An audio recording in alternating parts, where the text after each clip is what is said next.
Γεια σας, είμαι η Χαρά, είμαι η Γεωπόνος και σας καλωσορίζω στο κανάλι μου. Στο σημερινό βίντεο θα δούμε λίγο την δυσάρεστη πλευρά των πραγμάτων.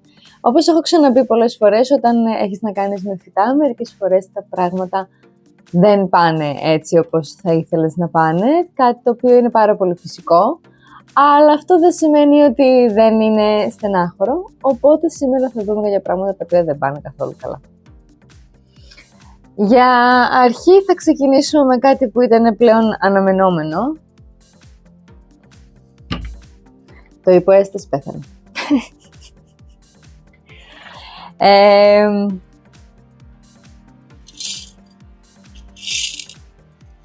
Δεν θα πάρει τα πάνω του, είναι δεδομένη η κατάσταση. Το πον μπορεί να ξαναχρησιμοποιηθεί κανονικά.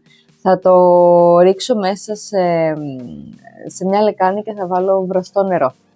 Θα δείτε λοιπόν ότι όταν το κάνετε αυτό, βρωμιές και ριζάκια και τα λοιπά θα ανέβουν στην επιφάνεια, θα τα καθαρίσετε, οπότε το πον θα έχει σχετικά αποστηρωθεί και μπορείτε να το ξαναχρησιμοποιήσετε. Επίσης θα ξαναχρησιμοποιήσουμε το βάζο όταν έρθει η ώρα.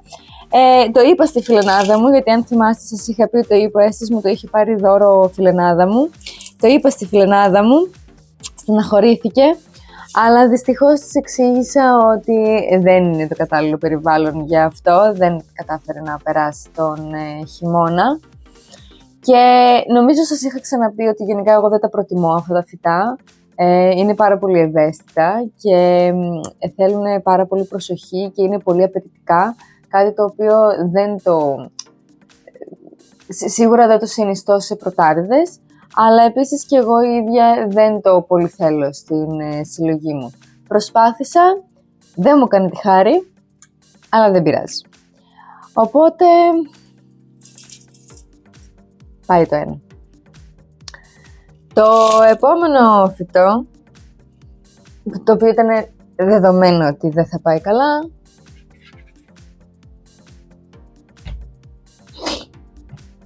ήταν η δράκαινα η Milky Way. Θα το ξαναπάρω αυτό το φυτό, δεν ξέρω πότε, αλλά θα το ξαναπάρω, διότι πραγματικά το θέλω. Αν θυμάστε την ημέρα που κάναμε μεταφύτευση αυτό το φυτό, είχα βρει ότι τα φυτούλια ήταν συνδεδεμένα κάτω σε σφουγγάρι, σε πράσινο σφουγγάρι. Οπότε καθώς προσπάθησα να αφαιρέσω το σφουγγάρι, τραυμάτισα υπερβολικά πάρα πολύ το φυτό, οπότε το φυτό δεν καταφέρει να ξαναπάρει τα πάνω του. Αυτά τα δύο φαινόντουσαν ότι μπορεί, αλλά προφανώς και όχι. Το ίδιο πράγμα με το πον θα πάει σε βραστό νερό. Δεν θα τα αναμίξω, δηλαδή δεν θα τα βάλω μαζί, θα κάνω χώρια τη διαδικασία, γιατί αυτό έχει μείνει πολύ πολύ καιρό έτσι και ήταν και σε πολύ νερό, οπότε δεν ξέρω τι συμβαίνει εδώ πέρα μέσα. Αλλά ναι, θα πάει σε λεκάνη κανονικά με βραστό νερό και θα ξαναχρησιμοποιηθεί. Αυτά θα πεταχτούν τόσο απλά. Και όταν αισθανθώ έτοιμη, εντωμεταξύ υπάρχουν ζωντανές ρίζες, αλλά το φυτό μάλλον δεν θα καταφέρει να ξαναπάρει τα πάνω του. Όχι. Ναι, όχι. Οπότε ναι, θα το ξαναπάρω σίγουρα, γιατί όντως το θέλω να ξαναπροσπαθήσω. Το φυτόριο από το οποίο το πήρα το έχει και υπό άλλη μορφή, τέλος πάντων, το φτιάχνουν και με δικό τους χώμα και το οποίο πάλι προσωπικά δεν μου λέει κάτι, γιατί εγώ πάλι θα θέλω να το βάλω στο πον, οπότε πάλι θα έρθω αντιμέτωπη με το πράσινο σφουγγάρι, γιατί από ό,τι φαίνεται έτσι πολλούνται αυτά τα φυτά. Αλλά θα κάνουμε τρίκ την επόμενη φορά, θα το βρέξουμε πρώτα το σφουγγάρι έτσι ώστε να μαλακώσει και να βγει χωρίς ξύσιμο, έτσι ώστε να τραυματίσουμε τις ρίζες όσο το δυνατόν λιγότερο γίνεται, οπότε θεωρητικά πιστεύω ότι την επόμενη φορά θα το καταφέρουμε και θα το πετύχουμε. Ναι, οπότε μείον ένα φυτό ακόμα, ψιλοαναμενόμενο, αλλά στεναχωρήθηκα για αυτό το φυτό, να σας πω την αλήθεια. Τα άλλα φυτούλια τα οποία δεν πιάσανε, το οποίο μου φαίνεται λίγο παράξενο γιατί στην αρχή νόμιζα ότι ήταν όλα κομπλέ, είναι τα κακτάκια. Τα κακτάκια στο μπολ για τη σούπα. Εγώ τα κακτάκια νόμιζα, τα κακτάκια τα έχω βάλει εδώ πέρα από το καλοκαίρι, αν θυμάστε. Και τα πρόσεχα αρκετά και εν τέλει δεν βγάλανε ποτέ ρίζες, δεν έγινε ποτέ τίποτα. Το παρατήρησα τις τελευταίες μέρες. Αυτό κιόλας προτίμησε από το να βγάλει ρίζες να πετάξει προς τα πάνω, όπου προφανώς το τελείωσε η ενέργεια. Οπότε δεν έχει γίνει τίποτα με αυτά. Και είναι λίγο στενάχωρο, όχι γιατί τρελαινόμουν, αλλά γιατί ήθελα να τα δώσω σε φίλους. Θα προτιμούσα να είχε πάει καλύτερα. Οπότε θα χαλάσει και αυτό το ντεκόρ, το οποίο είχε πλάκα να πω την αλήθεια. Το παρατηρούσαν πολύ και οι φίλοι μας όταν ερχόντουσαν στο σπίτι με τη σούπα. Αλλά εντάξει, τουλάχιστον το μητρικό είναι καλύτερα. Που πάλι πιστεύω ότι δεν είναι φανταστικά.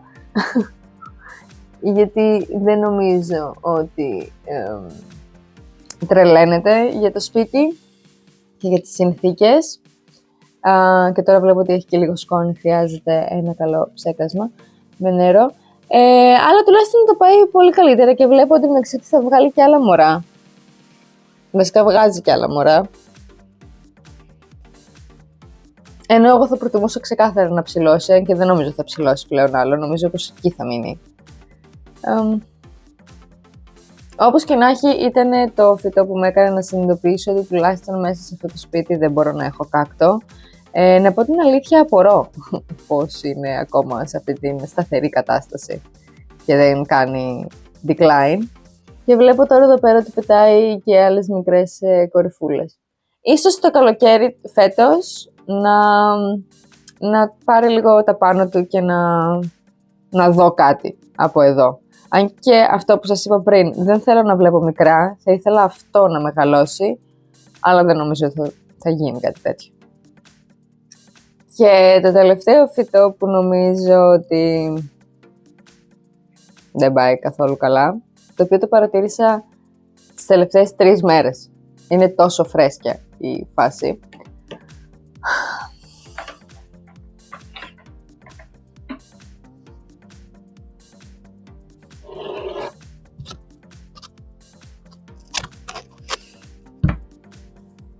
Είναι η Monstera.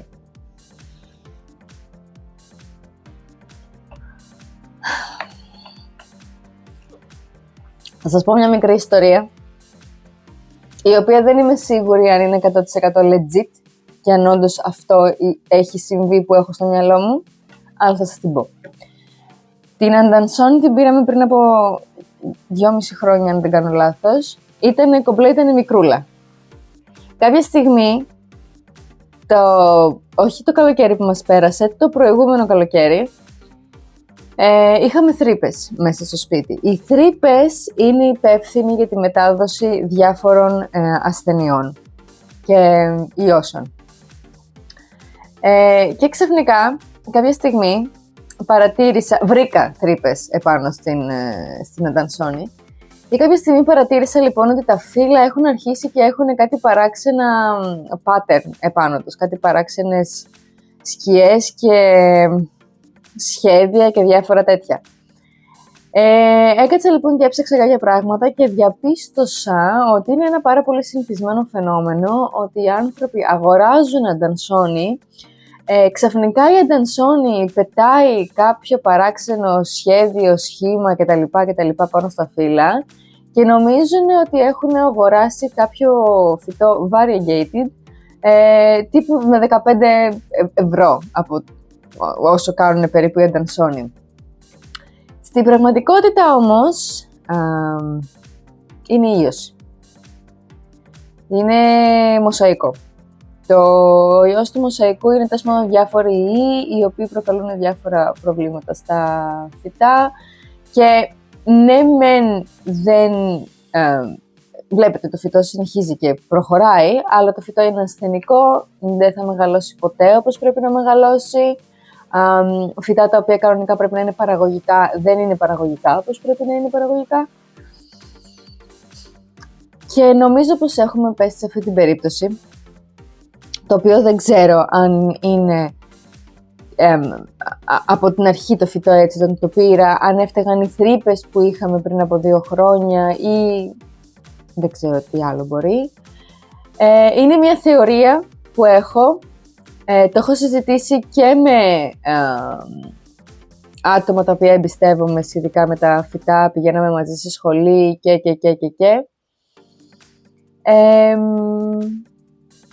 Και αν θυμάστε πριν από κανένα 2 βίντεο σας είχα δείξει ότι 3-4 φύλλα είχαν γίνει πολύ κίτρινα, τα κόψαμε και τώρα παρατήρησα ότι συνεχίζουν και κυτρινίζουν φύλλα. Είμαι σίγουρη ότι δεν έχει να κάνει ούτε με το νερό ούτε με το κρύο. Θεωρώ πως είναι καθαρά κάποιο πρόβλημα με το φυτό. Αν όχι μοσαϊκό, θεωρώ πως είναι πάλι κάποιο πρόβλημα με το φυτό. Οπότε ξέρω ότι αυτό το φυτό δεν πρόκειται ποτέ να φτάσει εκεί που πρέπει να φτάσει. Και να πω την αλήθεια, είναι και λίγο hazard όλο αυτό, διότι σε περίπτωση που κάποια στιγμή έχουμε πάλι θρύπες, όχι δεν θα σε περίπτωση που κάποια στιγμή έχουμε πάλι θρύπες ή millibugs ή δεν ξέρω και εγώ τι, αυτός ο ιός του μοσαϊκού μπορεί να μεταδοθεί με άλλα φυτά και μπορεί, με άλλα έντομα, όχι με άλλα έντομα. Αυτός ο ιός μπορεί να μεταδοθεί με έντομα και μπορεί να μεταφερθεί και σε άλλα φυτά. Οπότε μπορεί να έχω πρόβλημα στην συλλογή. Και δεν θα το αντέξω. Γιατί μπορεί να είναι μικρή η συλλογή, αλλά δεν θα το αντέξω. Επίσης παρατήρησα σήμερα που το κοίταξα καλύτερα στον ήλιο ότι πρέπει να έχουν διαχυμάσει επάνω άκαροι. Τα άκαροι διαχυμάζουν υπό τη μορφή αυγών, οών, αλλά παρατηρώ ιστούς. Παρατηρώ κάτι γύρω εδώ πέρα και δεν μου αρέσει. Για να το πω με τον πιο άμεσο τρόπο, το φυτό θα πάει για πέταμα. Θα το πετάξουμε. Δεν θα ξαναπάει πίσω στην βιβλιοθήκη από τη στιγμή που έχει φτάσει εδώ.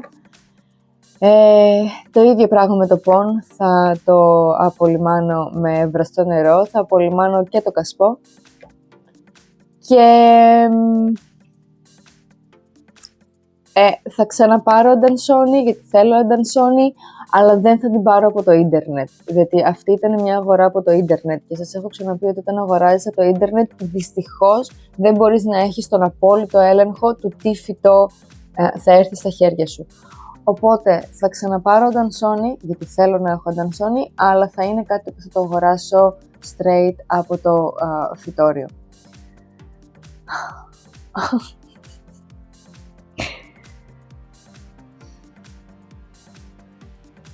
Να πω την αλήθεια, είμαι λίγο στεναχωρημένη γι' αυτό. Αυτά λοιπόν για το σημερινό βίντεο. Ξέρω ότι δεν ήταν πολύ ευχάριστο, αλλά όπως σας έχω ξαναπεί, μπορούμε πάντοτε να ξαναπροσπαθήσουμε με τα φυτά, γιατί κάπως έτσι πάει το πράγμα όταν έχεις συλλογή με φυτά. Σίγουρα δεν είναι όλα τέλεια και δεν γίνονται πάντοτε όλα υπέροχα.